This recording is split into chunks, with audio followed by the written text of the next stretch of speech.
One of the things that I get a lot of questions about are inverted nipples. It's very bothersome to patients that have this. Sometimes they've had it their whole life, sometimes it's developed over time. Physiologically, an inverted nipple is caused by the ducts, the milk ducts that are underneath the nipple, drawing the nipple inward as they contract. Now the question is, why do they contract? And there is no good answer for that. It's just, it is what it is.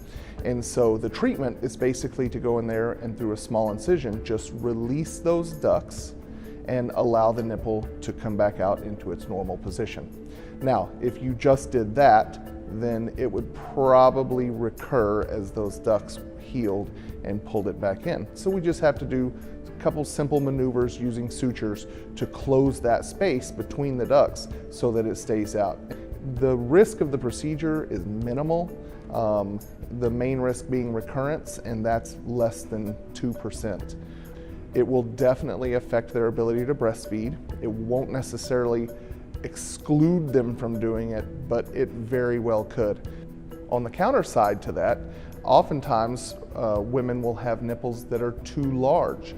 This can happen just on its own. Most frequently it's after breastfeeding, and then women can really struggle with covering the nipple, being able to wear clothing comfortably, and they want it just to be back to a kind of balanced and proportionate state to their breast.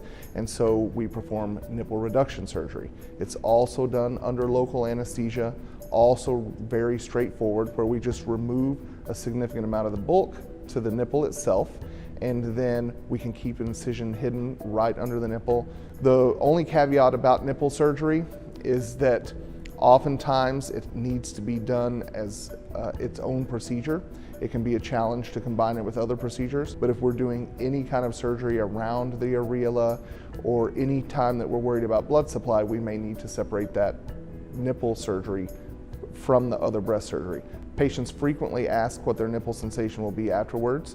I have found that both treatment of inverted nipples and nipple reduction surgery do not long-term affect the nipple sensation. Theoretically, obviously, anytime we operate on an area, there is the risk for loss of sensation, but surgery specifically on the nipple has a very, very low rate of loss of sensation compared to other areas that we operate on the breast because of the larger nerves in those areas. Around the nipple, they're very small. There's a large network of them. People typically have normal sensation afterwards.